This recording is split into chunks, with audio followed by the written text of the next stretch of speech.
hate you both. I've hated you ever since I can remember. I hate you, and I wish you both had cancer. Cancer? Yes, in the head.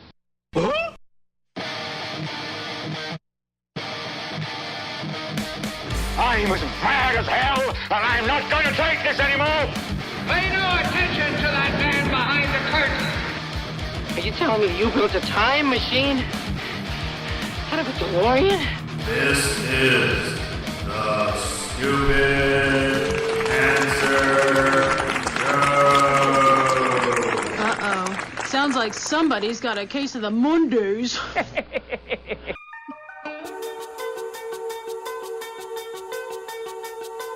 Hello there, children. Hey, kids. People seem to like me because I am polite and I'm rarely late. Don't worry, I got an idea. And now, the host of the Stupid Cancer Show, Matthew Zach. Not that there's anything wrong with that. Because he has a lot of chutzpah. All right.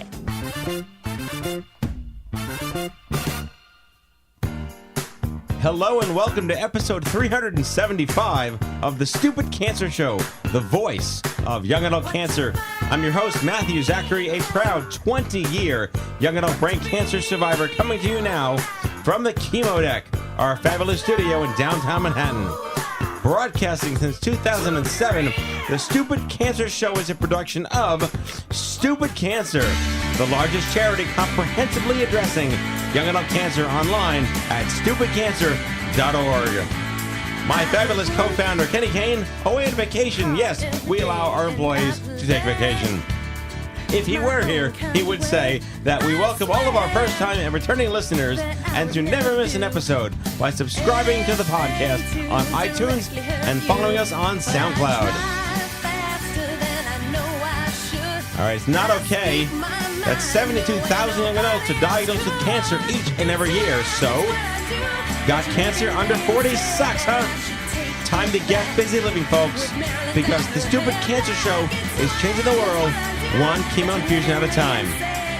What a great show. Full house tonight. The Orange Giraffe Project works in partnership with New York City-based hospitals, museums, art centers, and jewelry designers to provide cancer patients and their families the opportunity to create personalized jewelry. We're joined by Maggie Chang, the founder and president, Stephanie Sheldon, an artist, Jen Brown, who I apparently know, a young adult survivor here, and we're going to discuss the charity's mission to empower those in need in the Survivor Spotlight on Jackie Duvall-Smith. It's going to be a really, really great show, and we are actually staffless. Oh, Mallory and I are staffless. I'm the sole remaining staff member. We're missing Kenny and Sean and Noel. Yes. Oh. Yes. It is just... When was the last time? Have we ever done a show without anyone else? In like your 2 years here? I'm not entirely sure. Not a full show. Okay. Maybe a segment here and there, right. But not a full show. This is the first time. All right. Well, there's the supposedly first time for everything. Apparently. Yes. How are you? I am just dandy. That's your best.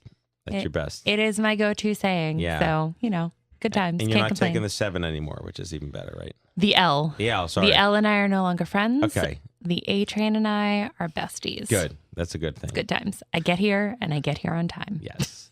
So we got some good news here at the top of the show. We are going to proudly announce tonight here live. Yay. You heard it first. Andrew McMahon of Something Corporate, Jack's Mannequin, young adult survivor extraordinaire, and recipient of our, what did he get in 2014? Social Impact Award. Yes, he received the Social Impact Award. Is coming to Denver for CancerCon 2016 and giving us a live performance. I personally am so excited I could jump and dance for joy because he is amazing on every front. He also has a really cool organization called Dear Jack Foundation. Yes, and Dear Jack Foundation is going to be formally partnering with Stupid Cancer to develop more, I would say, enhanced meetups around the country involving yoga and wellness, nutrition, and mindfulness. All potential fun things happening. Great things. But I'm very excited that he's going to be in Denver.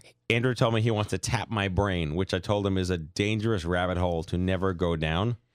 Oh, boy. He wants to learn all about nonprofits and politics and who you know. And so we'll see when his head explodes. He doesn't know what he just signed himself up for. We're going to lay odds. We're going to put out after 2 weeks, 3 weeks, whatever the pool is going to be, the option pool. Yeah. Toast Denver coming. We are bringing Toast, an Evening with Stupid Cancer, our fabulous fundraiser, to Denver. And it is happening. Dates, I should really know these things in advance of the show. April 7th. There you go. Thank you. April 7th at the Art Hotel in Denver. Tickets on sale now. Sponsorships available at toast.stupidcancer.org. We are going to be teasing the road trip. We have formally figured out the route, the vehicle, the sponsors, and the destinations, and the stakeholders, and the survivors, and it's going to be amazing. And we will be launching stupidcancerroadtrip.org probably next week. Yes. All that fun, exciting 14 stuff. cities, 14 days, a couple of surprises here and there. Lots of Kenny in a car. Lots of Kenny in the car, exactly. And, of course, going back to CancerCon, we're pretty much sold out. We have maybe 30 or 40 spots left. We do not have a lot of spots left, and those are going to go very quickly. Now that Andrew's being billed. Now that Andrew's going to be showing up, who knows how quickly those spots are going to go. Jen's nodding over there. I got to go to Denver. Got to go to Denver. I mean, there's also some really other fun items happening at CancerCon, like all of the extra tours you can sign up for. I think the tours are the coolest thing. They are really cool. And this year, there's a tour to Red Rocks that also includes a VIP club tour. VIP tour of the Coors Brewery. Wow. And we're going back to the Rockies game. That's amazing. So a lot of fun stuff happening. Good stuff. Good stuff. And finally, I will be dropping my U.S. Newsweek article tomorrow called The Cure Isn't Enough. And we can discuss that tonight because we're all about survivorship and quality of life. And I'm so emphatic about how research is just a part of the cure, and what we need to survive and get busy living matters the most. So with that said, I would like to formally introduce our Survivor Spotlight. If you can guess what movie this song is from, you win a prize. Jackie Duvall-Smith is a breast cancer survivor, mother, and artist. Jackie has shown her work in Minneapolis, Brooklyn, and Manhattan. One of them is not like the other. Where she placed first in the 2011 creative competition for jewelry design, sponsored by our friends here tonight at the Orange Giraffe Project. Please welcome right here, live in studio, Jackie Duvall-Smith. Hi, everybody. It's so great to be here. Can you name that tune? I know the tune. I don't know who sings it, or did you say it was from a movie? It's from a movie. Well, it's from a movie soundtrack. I'm going to say something totally inappropriate. Cheech and Chong. I will tell you, only one guest has gotten it right in 9 years. Really? Yeah. Is it? Wait, Jen, do you know? Do you really know? Yeah, no, close. Very close. Yeah. She said Pulp Fiction. Very, very close. It's Elmore Leonard from Get Shorty. Oh, Get Shorty. Yeah.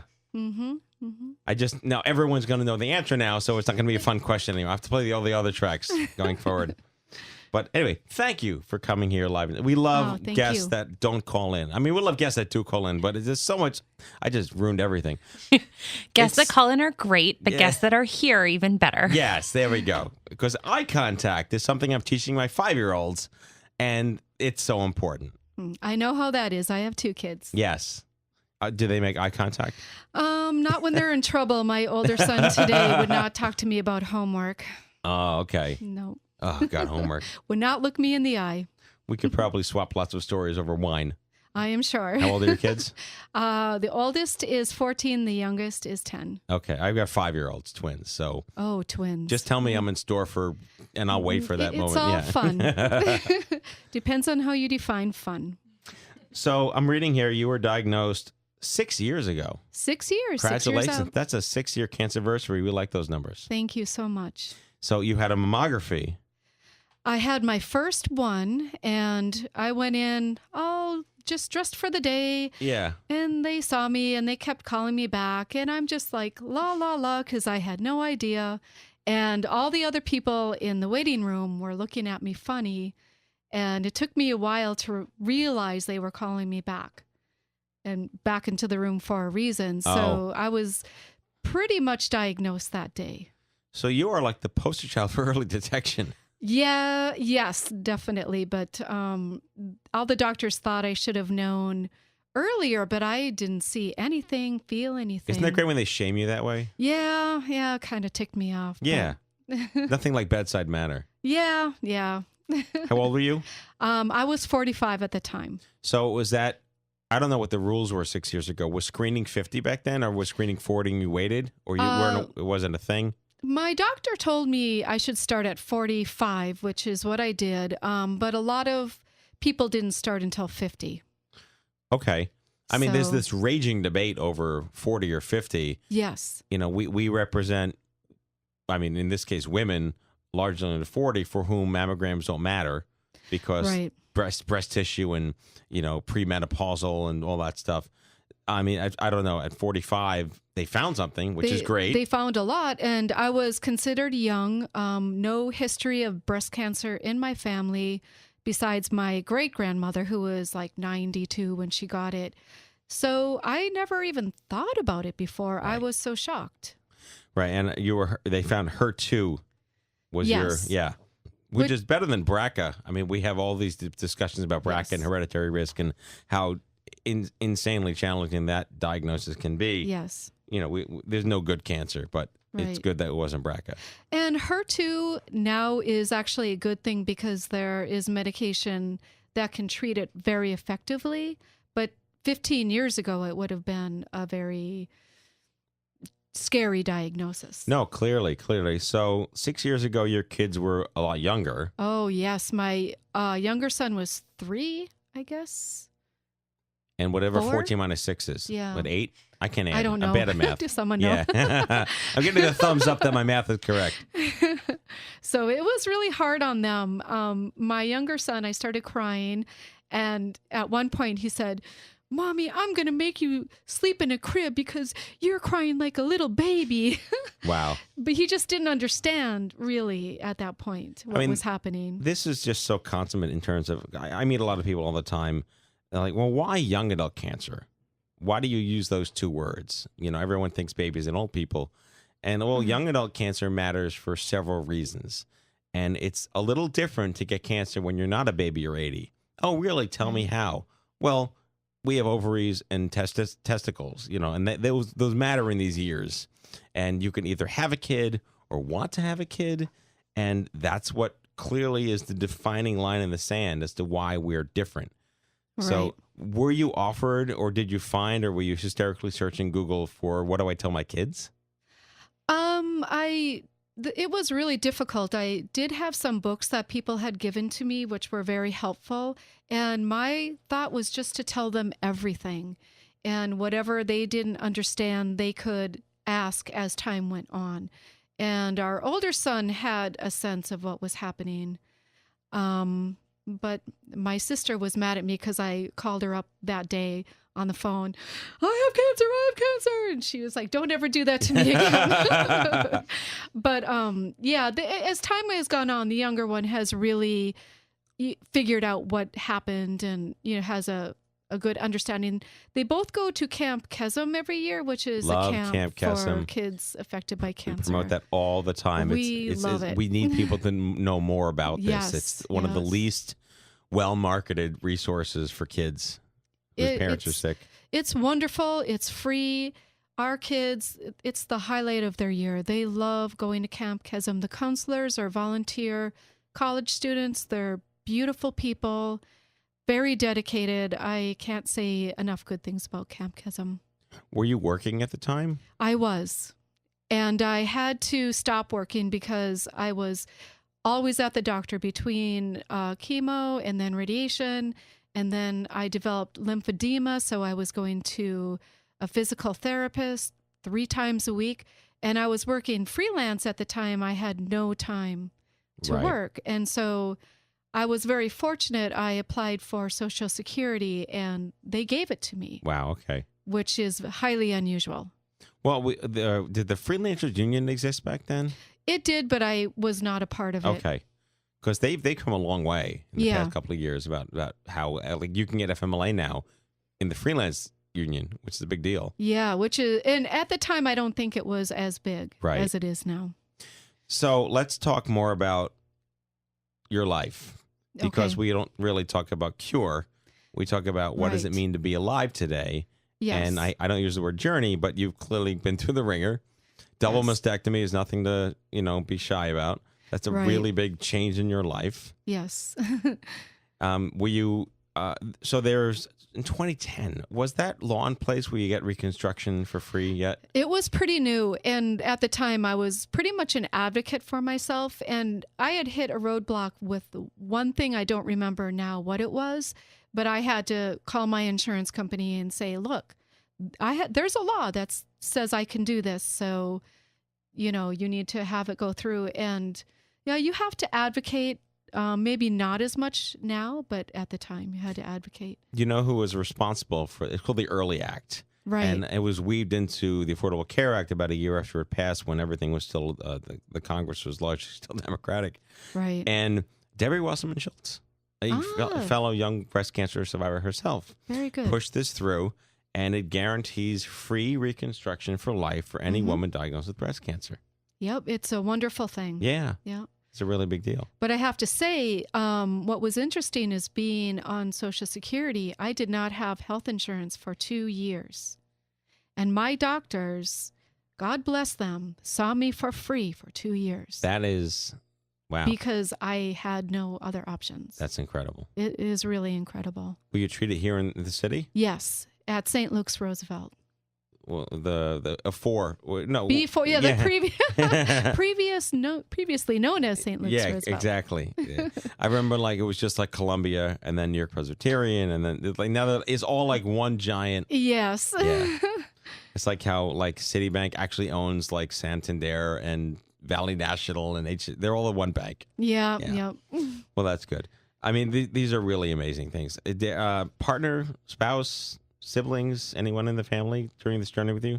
Oh, yeah. My husband and my kids were with me. My sister came to stay with me. I went to stay with my family for my last chemo treatment, which was the only one that knocked me on my butt. And I was there. You remember the drugs? What were you on? What were they giving you? I have to sing it in song. I know them. Right. Herceptin, the T and the C, which ones I can't even pronounce. Okay. T, C, lots and of H. syllables. Yeah. Yes. And it wasn't until my last one, my white blood cells went down to 0. And I did not move from the couch for 3 days. So my family watched the kids. I tried walking to the end of the driveway and couldn't make it and went back to the couch. Wow. But then I was done, and, I moved on to radiation. The fabulous radiation. Radiation, my body handled it very well. Really? I was very, very fortunate. Again, it goes back to everyone tolerates things very differently. Yes. Did you have to live on antiemetics, or tell me you didn't even need them? No, I had a little bit of burning on my skin, but I used some natural products my sister gave me, and it took it right away, and I had no other problems. Right. Yeah. So I want to talk about caregivers, because what I've learned, not that I didn't know this, but what I've found really interesting over the last 9 years is how Stupid Cancer has really become a community that caregivers can associate with, where we're very open about, we're not just about the person diagnosed. Everyone says cancer is a family disease, but it really matters that we recognize the caregivers in our lives who sacrifice everything. Definitely. And a third of our content, a third of our social posts, a third of our workshops at our events are all for caregivers specifically. Right. Are you able to speak on behalf of your husband about his burden and how he got through it? Oh, yes. It was very hard for him emotionally. We had a lot of struggles just getting through it together, but he was there for me every step of the way. He did a lot of things and had the kids help me. I think the hardest part was financially, that I was not able to work, and so he had to support the family financially. He had to worry about me. He had to worry about the bills. He had to worry about getting the kids back and forth. There was just a lot for him to have to worry about. I know it was very stressful for him. Sure. And, honestly, there are not a lot of resources out there for people who just need to be able to buy groceries, pay the rent. Those were things that were very difficult for us and caused a lot of stress. No doubt. Yeah. No doubt. Yeah. Before we get to how you got connected to this bunch, this great bunch. I heard you mention some natural therapies. We do a lot of shows and broadcasts about the world outside the world that we're pushed to do X, Y, and Z, and Right. and there really is a legitimate scientific base for all the other stuff that we don't really talk about, that you can only find at Whole Foods or the Crazy Store on 3rd Avenue. I agree. What has been? I mean, were you? I presume you were reasonably healthy when you were diagnosed. Reasonably. Yeah. Smoke? Many years ago. Oh, okay, well, that's fine. Drink? Yeah, a little. Perfect. No, I wine. wanted a yes. Wine is good. Every other week, wine is good and bad for you. So whatever week it was stick for with you, it's good for me. Yeah, It's always good for you. Takes away my stress. And now chocolate cures stroke or something. Yeah, like every week, works it's for me. eggs are bad this week. Milk's good next week. It's you never Just know. as long Right, as a right. glass of wine remains the equivalent of going to the gym for an hour. Yes, We're good. That was it. The glass of wine is a downward to the gym. I tell you, it's my greatest stress reliever, and I think the worst thing for me was the stress. Before I was diagnosed, I was under a great deal of stress, and I feel like that led to me getting sick. It's not scientific, but I think stress was part But of that it. speaks to exactly what this is all about, is that your mental health, which is an Yes. all-encompassing thing, factors into everything that you Right. have no control over. It controls your immune system. It controls your autoimmune Yes. response. Yes. And it also affects how well you heal Right. once you're sick, which is the perfect segue into how you got connected with the Orange Giraffe Project. Okay, so I used a term earlier tonight, which I'm going to use again. I know I am on the survivor spotlight, but I like to think of it as no longer being cancer girl. And that was kind of my journey, is how do I find myself again? I'm no longer working. I am an artist. I went to school for fine arts.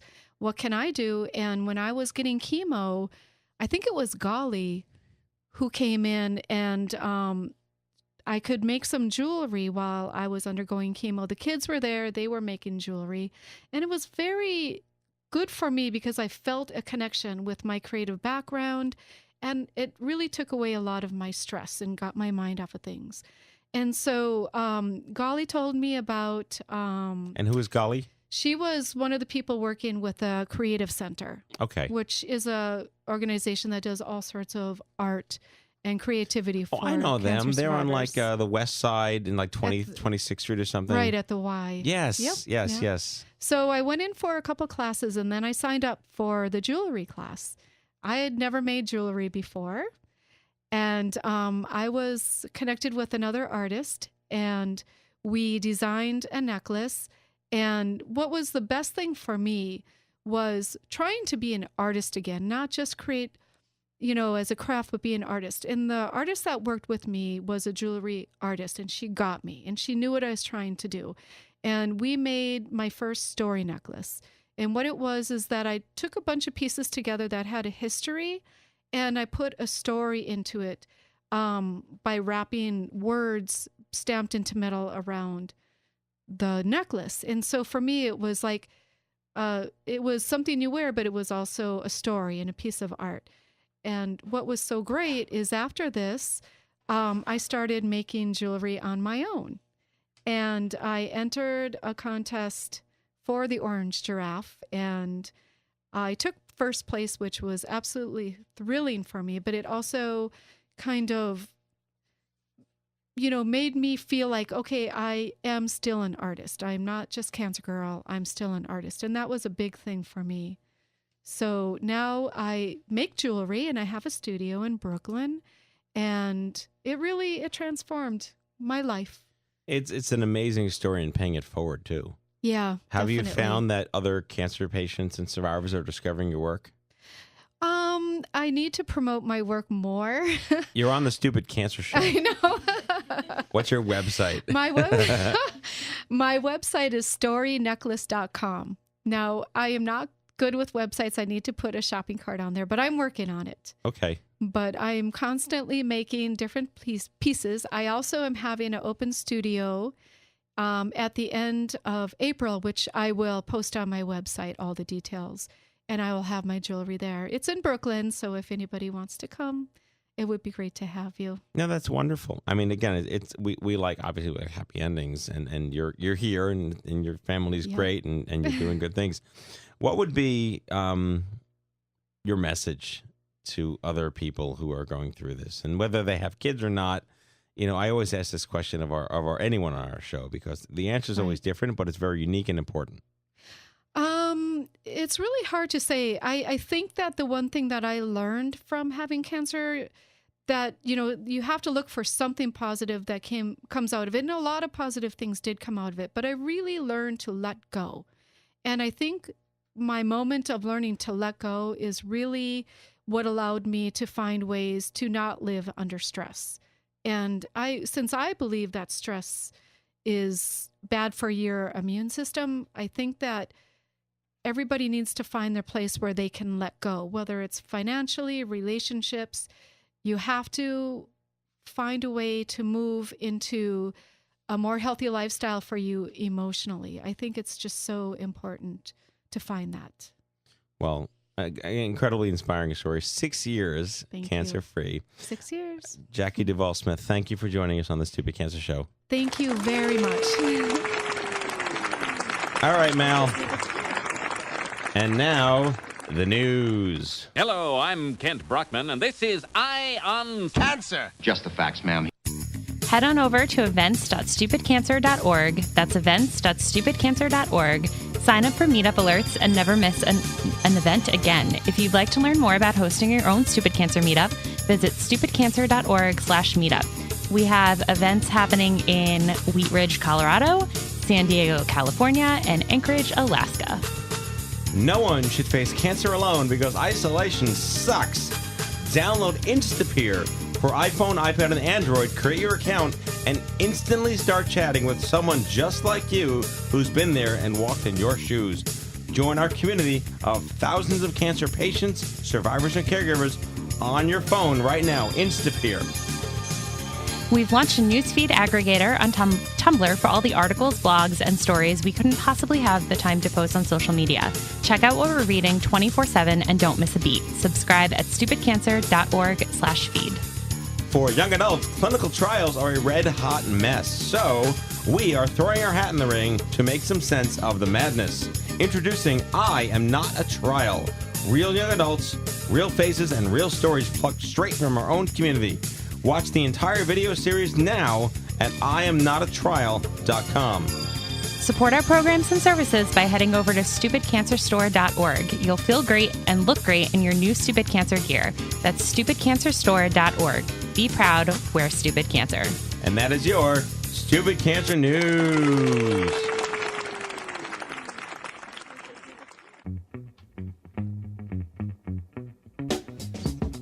All right, we got our main segment here.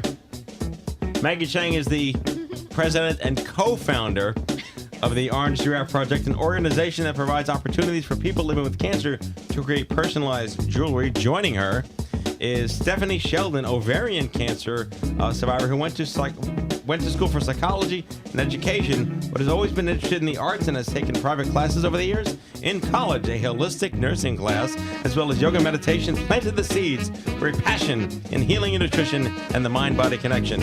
And again, someone I apparently met already, Jen Brown, young adult survivor, photographer by day at People magazine.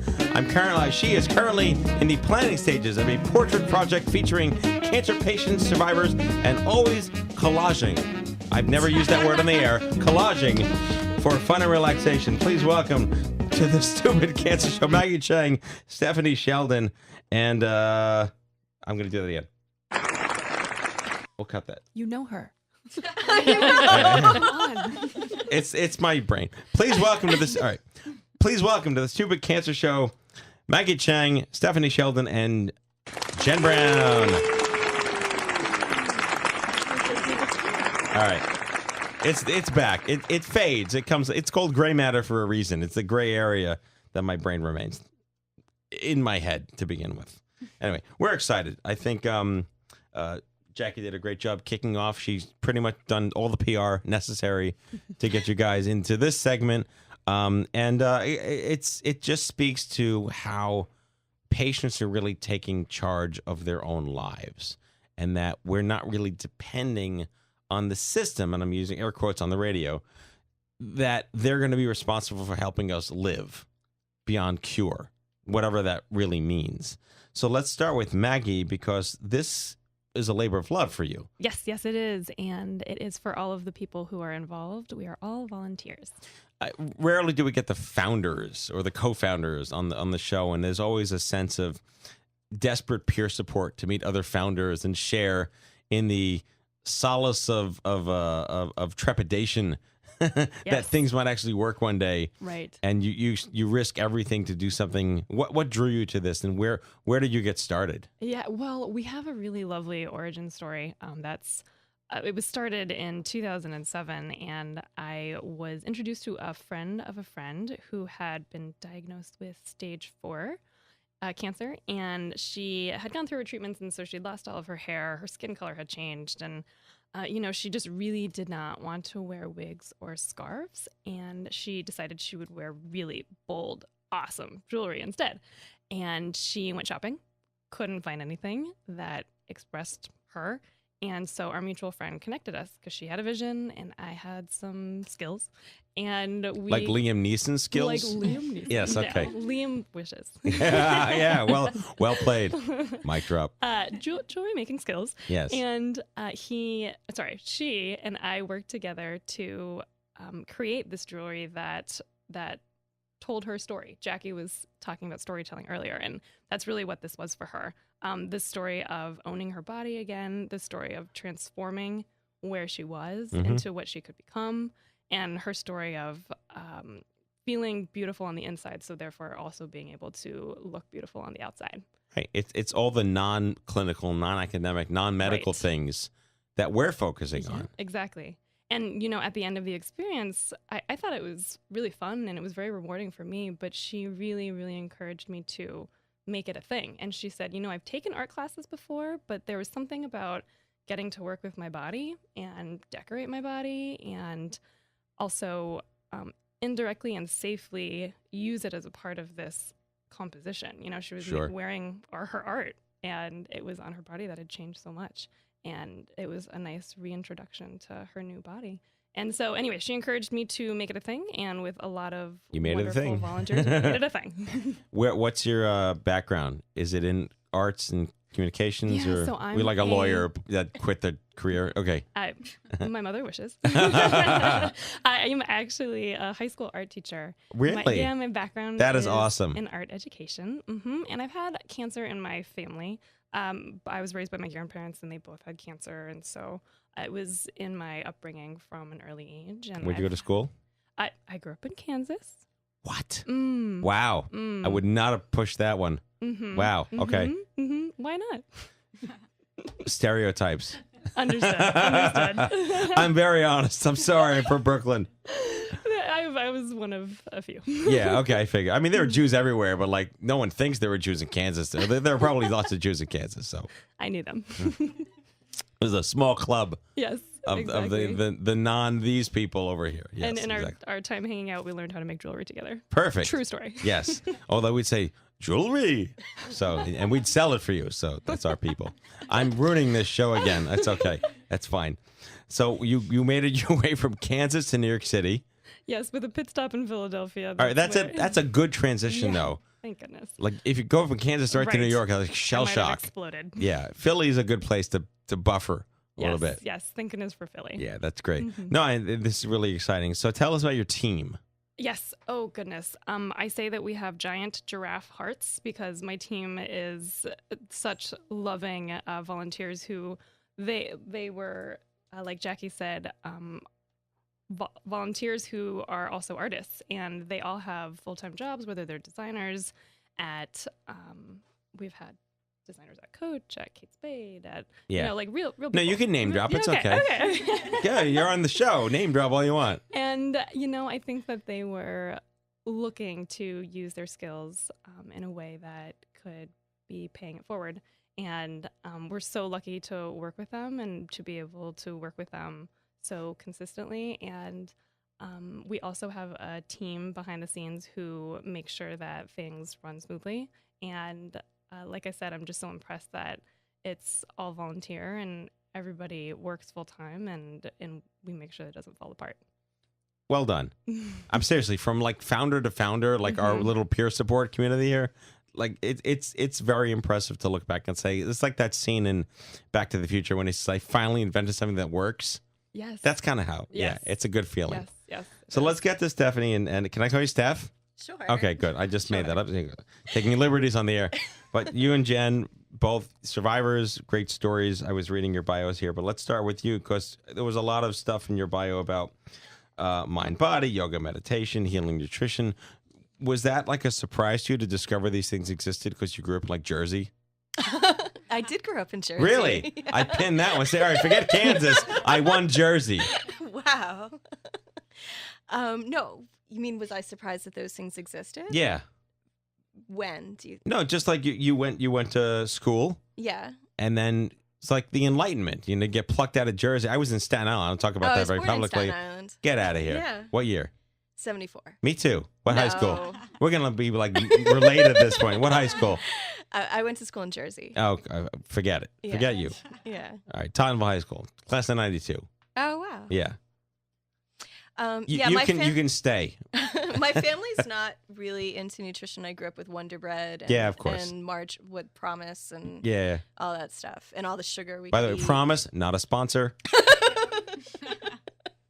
And all of that stuff. Yeah. But I went to school in Massachusetts, in Western Massachusetts. Like Wesleyan or something. No, the Amherst area. I Okay. went to UMass. Oh, And very it's nice. Okay. It's kind of like an alternatively thinking area. So I was exposed to a lot of stuff out there. And, Sure. And I started doing yoga in my teens. And actually, my first yoga teacher was the first person to introduce me to nutrition.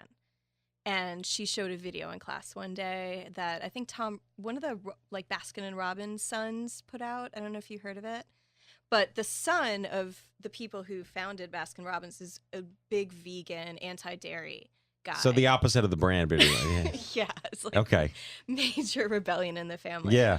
So she showed us this video and kind of started talking to us about health and the things we put in our body and all this stuff. And because yoga is about the mind-body connection Sure, also. sure. And it kind of planted the seeds, probably, but it took a while before I started to really get into it because I was still eating whatever campus served you back then. But I did discover I God, love campus tofu. services. Yeah, but I love tofu naturally. I used to work at Ben & Jerry's. Oh, in you're the high one that school. loves tofu naturally. Okay. I've read about you. Yeah, I spent 4 years working in high school at Ben & Jerry's, and I would come home and be psyched if my mom bought tofutti for me. Wow. Which she thought was weird, but like I loved it. I loved Ben & Jerry's also, but Didn't yeah. one of our former employees work at like Dairy Queen for 4 years? Didn't Maureen work at Dairy Queen? I can't speak for I think- sure, I but think- that is a possibility. Like, She you're- is from Ohio. You're triggering memories of someone telling me they worked at Dairy Queen for 4 years, and it has to be Maureen because wouldn't be anyone else. It has to be. Yeah. So working at Ben & Jerry's, yeah, quality. Yeah. So I'm keep hearing this ice cream theme occurring. Oh, Baskin really? Robbins, Ben & Jerry's, Oh, huh. tofutti. Yeah. Yeah. So I would eat tofu for fun, but I Okay. still ate like Burger King back then. Of course. But like I just liked naturally all the healthy stuff, and then gradually, I can't remember. Oh, when did I start? But yet you still got cancer. I know. So that actually was extremely upsetting and Yeah. shocking. I mean, I wasn't doing it to avoid cancer. Of course not. But you would think common Yeah. sense would say you eat well, exercise, live a good life, don't smoke, whatever. Yeah, I didn't And you smoke. don't get sick. I didn't really Mhm. drink. One of my yoga teachers in college also convinced us to drop coffee. So I stopped coffee in college. Oh, boy. I was like a tea drinker. I was so healthy. And yet, And yet it happened, and it was very upsetting because back then, this was almost 14 years ago. So I remember reading a book, I think at Gilda's Club, in their lounge in their library about like how to prevent cancer because I was so terrified of it coming back, especially in that first year. And ovarian cancer doesn't run in my family. just a fluke. Just a fluke. Yeah. Congratulations. Yeah.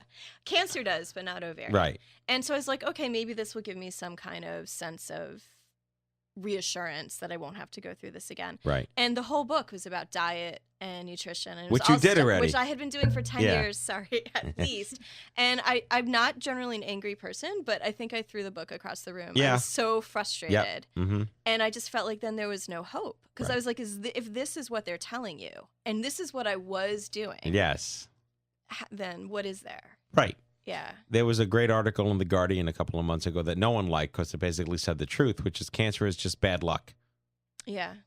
And that bad luck can be your environment, your genetics, the air you breathe, the things you have no control over, or the fact that you may live in an area that doesn't have a Whole Foods or a farmer's market. You know, these are the things that you just can. There are certain choices you can make, and there's the laryngitis kicking in, and certain choices you can make. Yeah, this means so much to me. Whole Foods, whole paycheck, not a sponsor. Whole Foods. So yeah, you're right. So I can only imagine that the book probably broke a couple of bricks when it was hitting the wall when you threw it. It was paperback. Oh, fine. Okay. Lie to me. Tell me it was a hardcover. Yeah, I had to pay damages to Gilda's Club. So ovarian has like no symptoms. What happened? Yeah. What happened? You mean that I ended up finding it? Yeah. It's hard to, I mean, I actually had all the symptoms, but this was before I had a computer, because that was the other thing. I had just moved to New York, and where I lived, it was kind of this other way of living in a way where, like, cell phones weren't that common, even though they were around for a while, and it was just like it was just a different kind of way of being. Like upstate New York? No, in Massachusetts where I lived before I moved to New York City. Okay. So I didn't have a computer. I wasn't on the internet. Yeah. I was almost Amish. I had this different, and I did know something was wrong. But I thought something was wrong with my stomach. So I'd gone to stomach doctors and did tests, and they were like, you're fine. And then I got the whole, it's in your head or whatever they normally tell you. They told me it was in my head too. And it was. Oh, right. Right. I know a little bit about your story. And so I think gave up. And I was pretty thin at the time, but probably had like a belly. And I remember my brother, who lives in New York, when I first moved here, he saw me and he was like, you need to do sit-ups. And he wrote me That's a good sibling. Yeah. Yeah. He wrote me a list of exercises to do. And but something in me told me not to do it, and I'm glad that I didn't, actually, because maybe I don't know if I would have ruptured something. Right. Mm-hmm. But I did, have those vague symptoms also. Sure. And then I think I was getting my period almost all the time, but I wasn't really keeping great track of it. But I remember being like, I think it's like every 2 weeks. Right. And I was at I was with someone, and this guy was breaking up with me, actually, and I got this pain. Really bad. I had to lie down, and he was like, you need to go to the hospital or a doctor. And I wasn't really used to going to doctors like for something like that, Yeah. So I was like, no, I'm fine. And then it happened again, maybe a couple of days later, and I was teaching at the time in Brooklyn out in Avenue U. And the women that I worked with, because generally it's all women in schools, where they were like, oh, you should see a gynecologist because you're bleeding a lot. Here, here's my gynecologist's name. But they were all, I guess, like in New York on Fridays. It was on a Friday. They're like gone. Jews. Yeah, they're gone. So I couldn't find one. And I was sort of thinking about what this guy had said. So then I thought, okay, I'll go. Right. So I went to NYU. I thought, oh, they're a teaching hospital. They're supposed to be like one of the best. And I walked in with all these symptoms, which I didn't know what it was. I was just sort of concerned about the bleeding, and they blew me off at first. And they're just like, oh. Don't you love that? Yeah. I'm hearing a theme here of like bedside manner. Oh, they were actually the worst. Jen, you better have a good story about bedside manner. They were actually so bad that then like 11 or 13 hours or whatever later, when they found the tumor and they said it might be cancer, they said probably not. Like I looked really healthy and all that, I think from all the organic and whatever. And when they said it triggered something in me, and I started crying. And it was probably like early hours of the morning. So the person who told me said if I didn't stop crying, they were going to sedate me. What? And I couldn't cry. I couldn't feel my feelings for years afterwards. Wow. It was so scary, especially after being there for so long, Sure. that I was afraid to emote. And that was one of the things I used to say in support groups, like, I can't cry. Right. Like, it was like a problem that I had. So, yeah, bedside manner is a big. Wow. Yeah. They didn't handle that moment very well. But. That's okay. I pre-showed up at my bed and he had the wrong bed. So, oh, really? Yeah. That's a real story. That's funny. But no, they were going to send me home and see a gynecologist. And something in me, I don't know what, was just like, well, why don't you have one on staff? Like, I don't have one. Mm-hmm. Can't you just take a look? And I sort of fought it. And then eventually they had someone look, and they did a bunch of testing. And then they saw like fluid somewhere. And I thought it was my lungs leaking because I had a cough at the time. And I asked them if that's what it was, and they said they didn't know, and then eventually they did a CAT scan. But even then they said, it might be cancer, but because of your age and whatever, like, it probably isn't. You're too young for this. Yeah, kind of. And I didn't go home and, like, go on the internet and research possibilities. And it was a shock also because I never heard of ovarian cancer, which sounds really stupid, but I hadn't. Yeah. And I'd gone to the gynecologist every year. I thought I was being really good. I went to the gynecologist every year, the dentist every 6 months, and I figured if anything was wrong, they would find it. And it was a shock to find out that they really only check, the pap smears don't check for something like that. So I had no idea really what was going on, and it was a shock for sure. Well, to be continued, because we have to get the Jen. Again, like, just first of all, you had to be a school of visual arts, because anyone that manages to get through that is gold in my book. That's a tough school. But colon cancer is rampant in young adults. It's become the 5th leading cancer, up from 9 to 5 in the last 10 years. And you may, I don't know if we probably have a few friends in common, like Vanessa Gigliotti or Michael Sapienza or any of the young adult colon groups in the city. I don't know them. I'll introduce you. I would love to meet them. Yeah, there's a whole burgeoning universe called the Never Too Young Foundation. Oh, yeah. Okay. The N2Y, So I've been part of that indiscriminately for a couple of years now, helping them get together. But just to see, all these young people getting, blood cancer and breast cancer are the top 2 cancers in young. That's been consistent for 30 years. But colons, it's amazing. We talk about why. It's not genetics. It's environment. I'm no scientist, and I can say this anecdotally, but I can't think of any other reason why it's escalating so much, because it's about what we're eating. What are we putting inside our body? So tell us colon cancer has pretty obvious symptoms, which you may not want to discuss on the air. We know them. We've talked about them. But, you're young. What was that like for you? So, I kind of started, I always thought I had just like a weak stomach. I always tried like different kind of, not diets, but thinking it was certain things like, oh, maybe it's dairy. I'll try to not eat too much dairy. Things like that. But it just got so bad that I was going to doctors and I was having lots of pain. But kind of like what you were saying, like no one would really take me seriously. I don't know if it was probably my age, but it's definitely my age. It's a big problem. Yeah, totally. So I ended up going on to ZocDoc. It was really funny, and I was like, ZocDoc, yeah, and I found a gastroenterologist, and I just went to her and I told her my symptoms. And it was funny because she's an amazing doctor. Like after she diagnosed me, we really connected. But she was like, okay, well, I'll do some blood work. And like how I came back like really, really, really anemic. So she gave me iron and she's like, well, we could do a colonoscopy, but like how serious do you want to be? Like how aggressive do you want to be? And I was like, I'd like to know, if something's wrong. So yeah, I got a colonoscopy and then like that, I woke up from it and she was kind of like, oh, we found something, but like, don't worry. And I was like naive. I didn't really think it was colon cancer. It ended why up, would you? I know. I mean, yeah, you don't assume that. It actually ended up running in my family. It was like my grandmother's, she had 2 sisters and a brother that had it, but I didn't know it was colon cancer because they were older. And then after we found out that it was.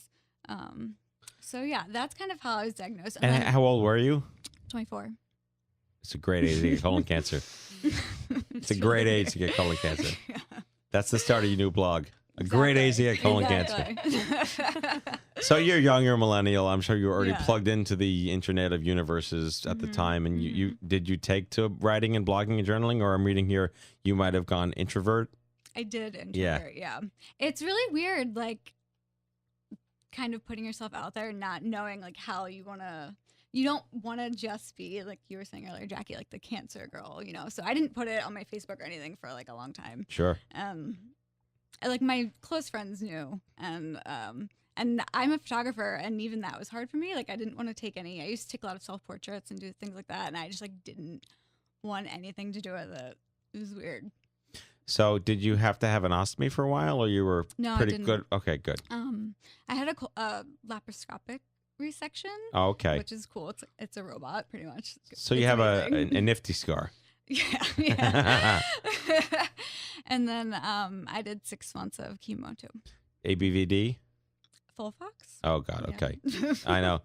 All right. So here's another young adult question that we ask of everybody here. And we mentioned this at the top with Jackie. Fertility is what makes young adult cancer unique. And it is a defining conversation stopper when people ask you why young adults. Were any of you read your reproductive Miranda rights before chemo started? I didn't have chemo, but I told them I didn't want chemo, and the first line of attack for ovarian cancer is surgery, which I had. But when I was calling around different people to tell them, like I think I had mentioned in the thing that I sent, like people back in Massachusetts, this one woman that I spoke to said, you know, what they tend to do for ovarian cancer is give you a hysterectomy and tell you afterwards. Right. And I didn't know that. And I'm so grateful that she told me that. That's rare that you're given that in advance. Well, my friend told me that the doctors didn't tell me. Mm-hmm. So, and my whole life was really about having children. Sure. Before, that's why I went into education. Like so many decisions I made in my life were about preparing to be like the best mother and the healthiest. That's part of actually why I got into nutrition, was I thought then I could have this super healthy baby growing in my healthy body. Yes. And so I was not, there was the shock of the cancer and then the shock of like, wow, I might not be able to have children. Right. But you brought that to the table. What do you mean? Like you came prepared to have that conversation. Well, I didn't really have a conversation. No one was really talking about it. So what I did before the surgery, you have to sign all this paperwork. Right. And I wrote on there that they did not have permission to take out both ovaries or anything that would interfere with my fertility. And I didn't even want them to remove my one ovary if possible. I was wanting them just to take the tumor out. Right. But I would, if they had to take maybe one. And the person there was like fighting with me about it and telling me I was crazy and stupid and putting my life at risk, which is very confusing because they told me before it probably isn't cancer because of my age. So I was like, it's probably why are you saying this? And also having not been through major surgery, I was just like, well, if it is that, I'll just have another surgery. Right. And so, but they did respect my wishes. So I maintained my fertility. Okay. Jen? My doctors had asked if I wanted to had eggs frozen. They did? They did, but finally. They gave me like a week to well, decide. only a week. Okay.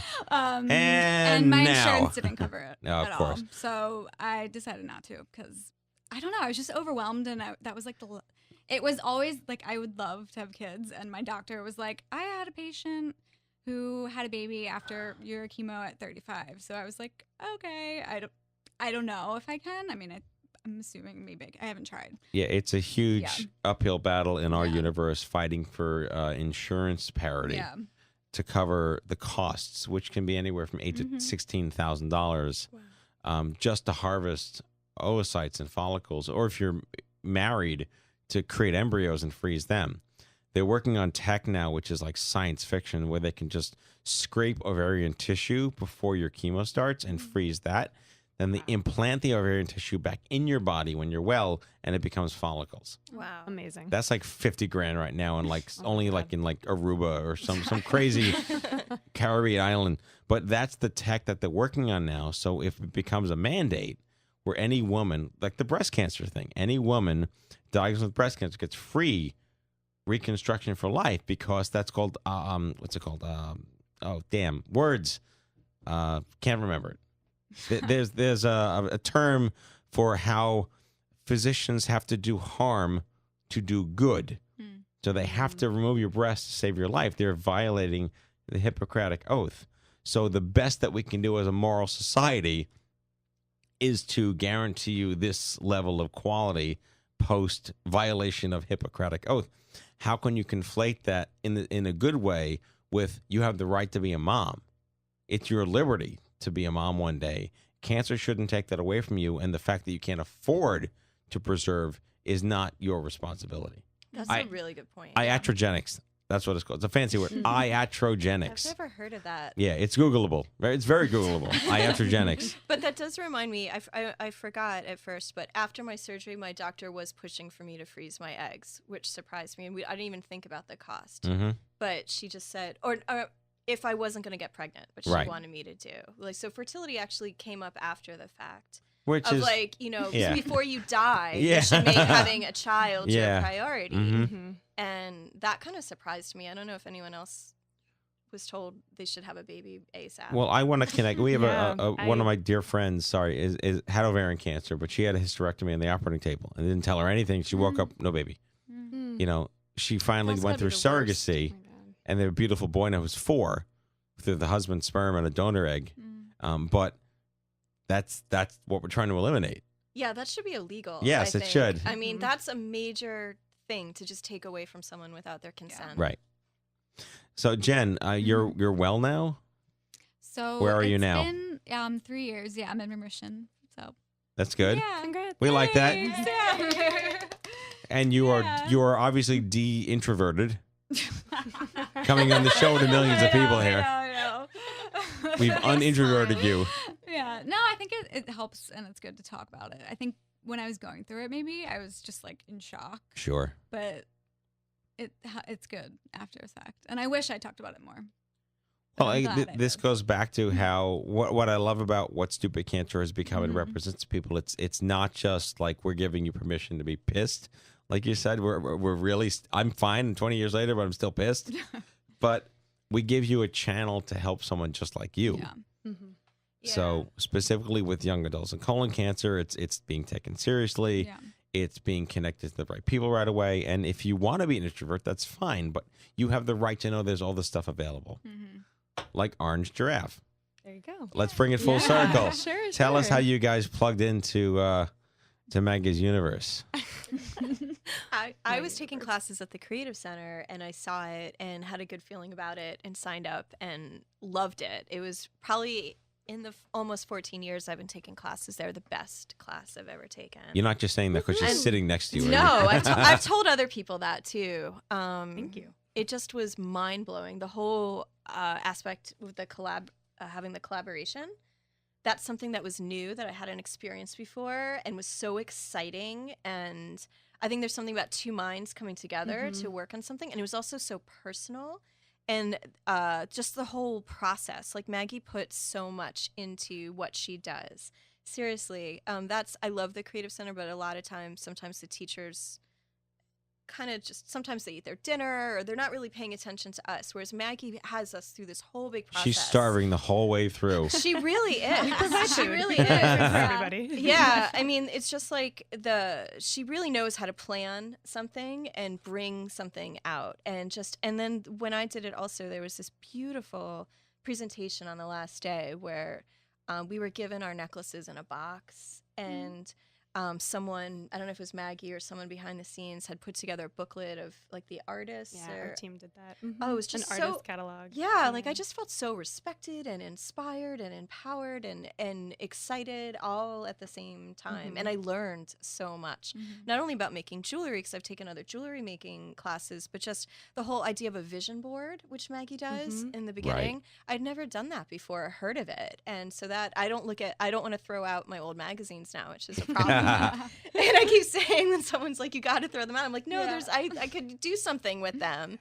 But I don't know. It was really a life-changing class. It was really amazing. Oh, thank you. And Jen came from the world of arts and communications and visual. And then you had this introversion experience and art probably took on a whole new meaning for you. And then you discovered this. Can you talk us? We have about 5 minutes left for the interview. Actually, I think I saw how it came across to me was through a Creative Center email. That's how I originally saw it. So we need to get Robin on the show clearly now. We love Robin. Thank you, Robin. Yeah. But I first took the class with Maggie at the Museum of Art and Design. Another one of our partners. Yeah.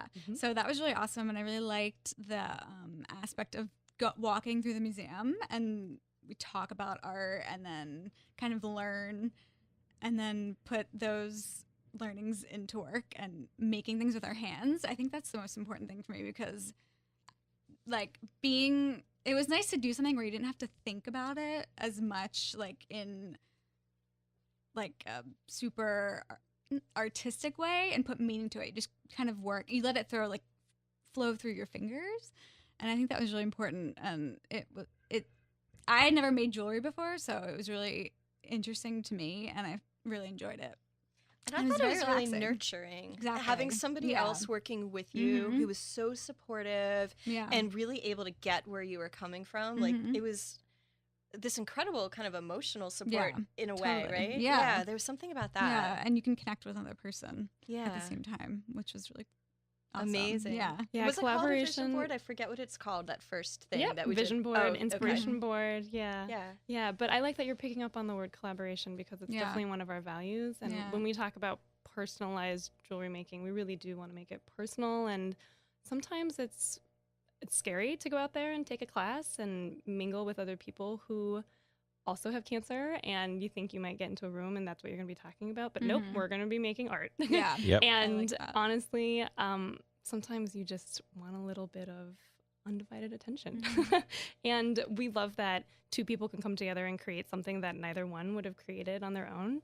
And a lot of friendships have come out of that. And I think that the support comes through the art making as well as the human interaction and just bonding over the human experience. Because everybody's lives have been touched by cancer. Volunteers have stories too. And it's an experience that we do together. Sure. I think the people that you chose, I don't know if you turn people away, but I've noticed that the people that you have are just so warm and She talented. filters. She definitely filters. Really? I don't know if you There's a vetting process. Yes, there's a process. Mal, you had a question? I did. Actually, it was based off a statement that you had made before, Stephanie, that when we were talking prior to the show about how meditation doesn't have the same effect as participating in jewelry making and art making. And I'm curious if you could sort of explain that. Oh, okay. Well, maybe I missed. So I found, I think meditation has amazing benefits, so I didn't mean to say that. But I had found, even after years of meditation prior to my cancer, that just after the fact, it was very challenging for me to just sit and do it. Maybe because I've been trying to do it alone, or maybe just the internal stuff, just there were so many emotions. And making art, especially with the Orange Giraffe Project, but you're so focused and so in the moment, which is like a meditation, because you're not thinking about anything else. It's actually even easier than meditation, where you're maybe fighting other thoughts that drift in. And so you just leave so energized, and you're so energized in it, and you're so like connected. So I just think it's an incredibly empowering meditation that's easier, I think, for most people to do than maybe like the classic kind that people think about, like following your breath or having a mantra or anything like that. Well, unfortunately, we have to wrap the show. We're over. We can clearly talk for weeks at a time. But I want to give Maggie, the star of the show here, you invented something. No, we're all stars. You really, invented really. The founder star. How's that? Okay. Own it. Own it. Trust me, it's hard to own. You invented something that works. You're changing people's lives. You're making a difference. Yeah, and they're changing ours too. See, she always goes back to. We're not allowed to have humility here on the Stupid Cancer Show. Collaboration. Own it. Take pride. Okay. You did something really good. What is your hope for Orange Giraffe Project? Great question. Pretend I'm a big donor. I said pretend. Okay.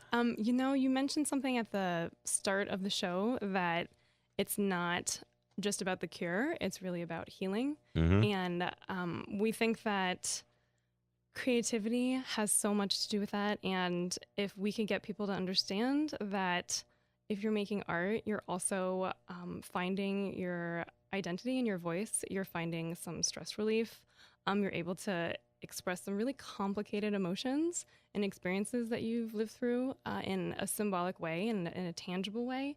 And that healing can come in so many different forms, but being creative and doing something nice for your body, like making jewelry for it, can be a really great move. Well, I can't thank you guys enough. This is a really, really great show. Maggie Chang, president and co-founder of the Orange Giraffe Project, organization that provides opportunities for people living with cancer to create personalized jewelry.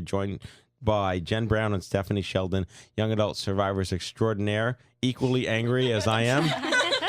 That's your new hashtag for the night, survivors extraordinaire.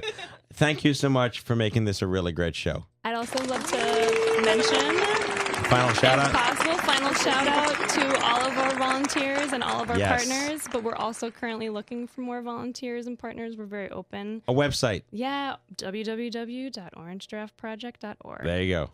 And then you can find the secret behind why it's called Orange Giraffe Project. I know why. Did you look at the website? I did. Yeah, check it out. I already did. All right, and that's time for our closing sequence. Prepare to activate. I hear there's rumors on the internets. You ever seen a grown man naked? And so, to all of you, a fond farewell. Hooray, I'm helping. You are a meathead. Oh, Magoo, you've done it again. That was so terrible, I think you gave me cancer. Okay, folks, that's our show. The 375th episode of The Stupid Cancer Show. Never miss an episode by subscribing to the podcast on iTunes and following us on SoundCloud. I'd like to thank our guests, Jackie Duvall-Smith, Maggie Chang, Stephanie Sheldon, and Jen Brown. Broadcasting since 2007, The Stupid Cancer Show is a production of Stupid Cancer, the largest charity comprehensively addressing young adult cancer, online at stupidcancer.org. Coming to you from the chemo deck, and on behalf of my team here, well, Mallory is my team here tonight at the Stupid Cancer Show. We hope you had as much fun as we did poking a stick at Stupid Cancer. Thanks for listening, and we'll see you back here next week on the next exciting podcast of The Stupid Cancer Show. Goodbye, folks. Imagine having it in college with so much on your